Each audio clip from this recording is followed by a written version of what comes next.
What's going on, you guys? Frost here, and I'm back with another guide. This time we'll be talking about Ekko jungle. The following subjects will be mentioned in this guide: champion description, abilities, leveling order, runes, masteries, the item build, and ending off with the jungle routes. If you want to go to a specific subject, you can click on it right now.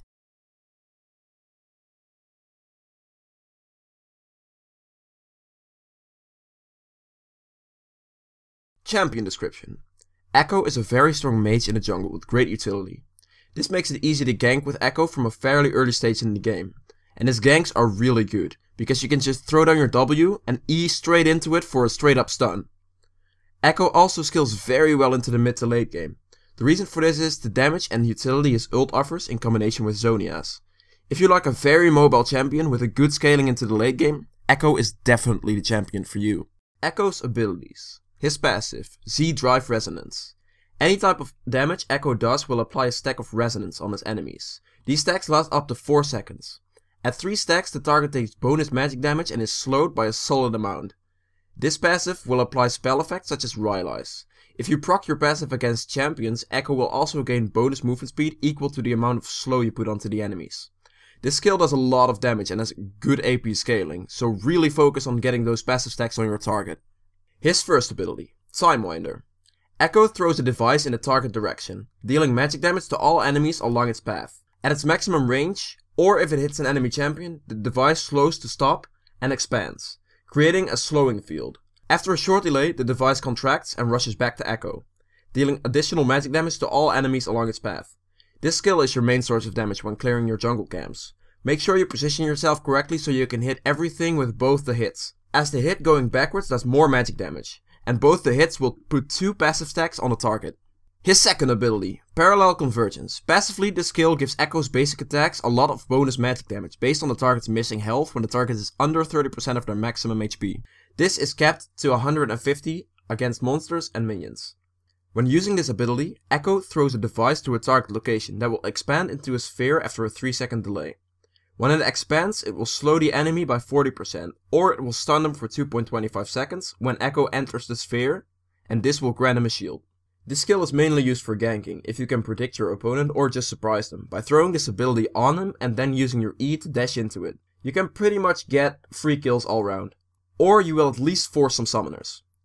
But this skill is also used for farming your jungle without losing a lot of health, because it stuns the jungle camps as well, allowing you to deal free damage. And when you have your jungle item completed, you will not take damage at all, because you will kill the camp before it can even do anything.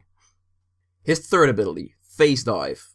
Ekko dashes towards the target location. His next basic attack within the next few seconds gains 300 bonus attack range and causes Ekko to blink to his target, dealing bonus magic damage. Phase Dive's bonus magic damage will apply spell effects.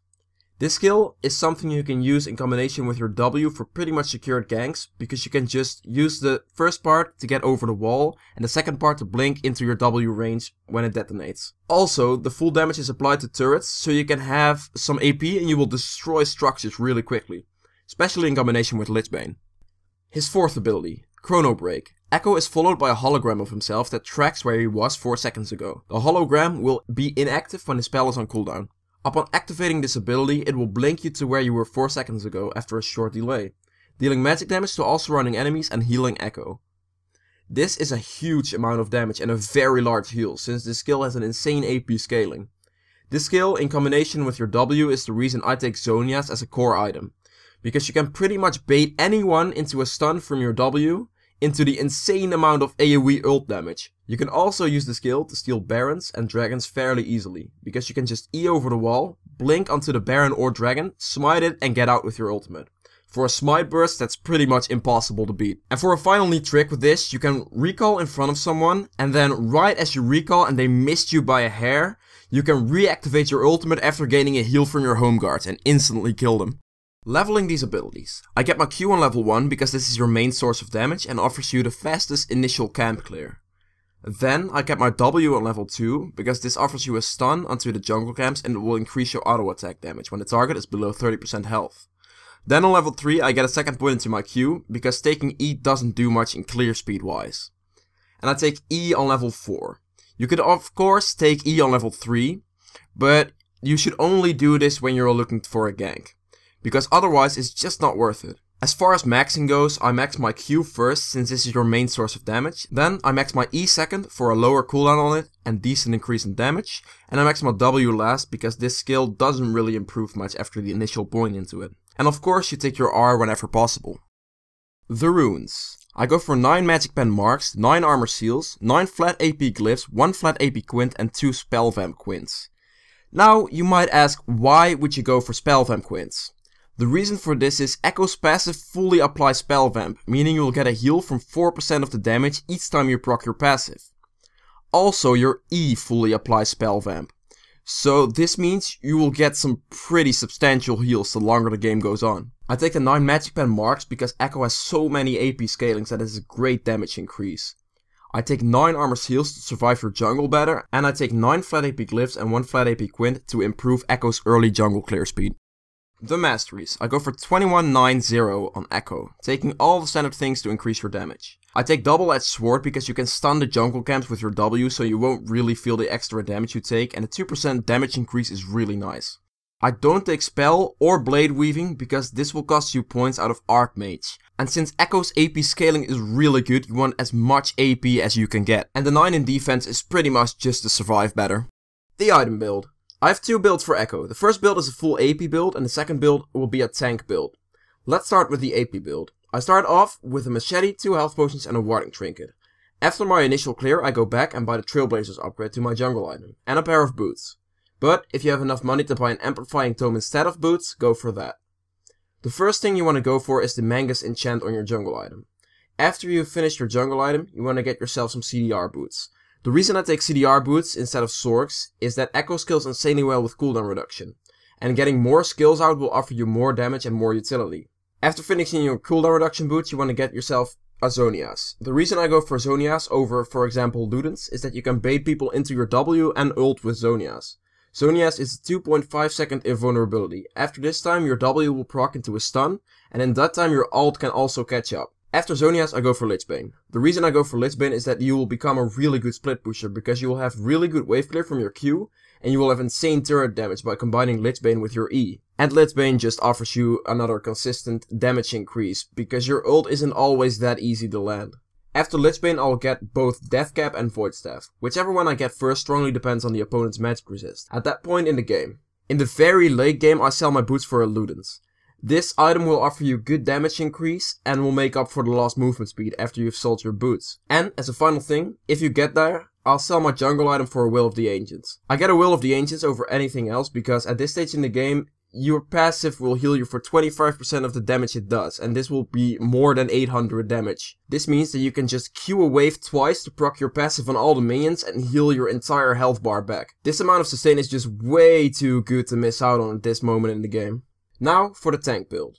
This build might seem very strange to you, and why would you even build Ekko as a tank? So let me explain this build and why I think it's very strong. I started with a machete, 2 health potions and a warding trinket. After my initial clear I go back and buy the Trailblazers upgrade to my jungle item and some boots. The first thing you want to go for is the Cinderhulk enchant on your jungle item. This is just the absolute best thing for any tank in a jungle these days.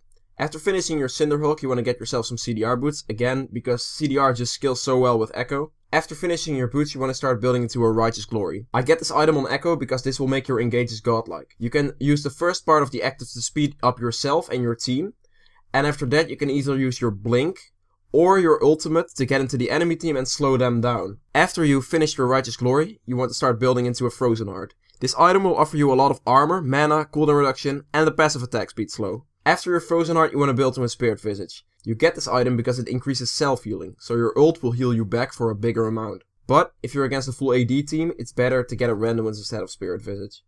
And as a final item, you want to get yourself a Thornmail, to make you even harder to kill, and this will allow you to completely make the enemy ADs useless. Since you will pass the max CDR cap with this build, you will sell your cooldown reduction boots as a final thing for ninja tabbies.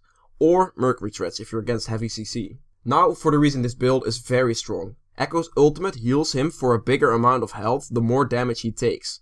Meaning that you can just tank everything the enemy team can throw at you, just casually press your ult and heal back to full health and start tanking all over again. And with the amount of utility Ekko has, this is just stupid. And for both builds you swap out your warding trinket for an upgraded sweeper at level 9.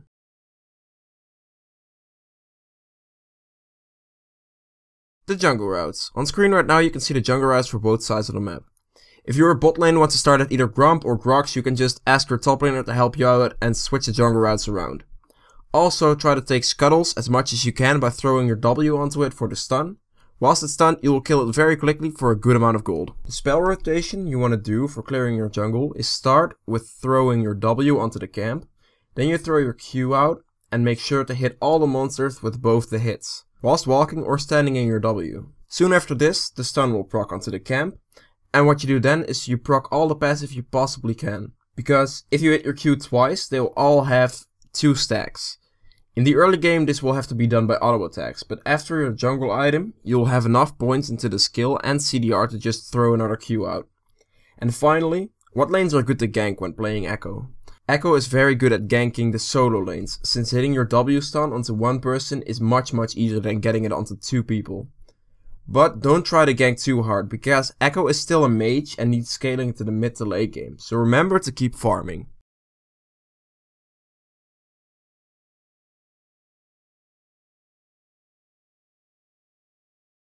Thank you guys so much for watching this guide. If you have enjoyed or learned anything from it, please click that like button below. If you still have any questions on Ekko, ask them in the comments below and I'll reply as soon as I can. You can click on the left box on the screen to go to my guide on how to gank, or you can click on the right box to check out my Nidalee guide. And click on the subscribe button if you want to see more videos in the future. That has been it for now guys, I'll see you guys next time. Bye!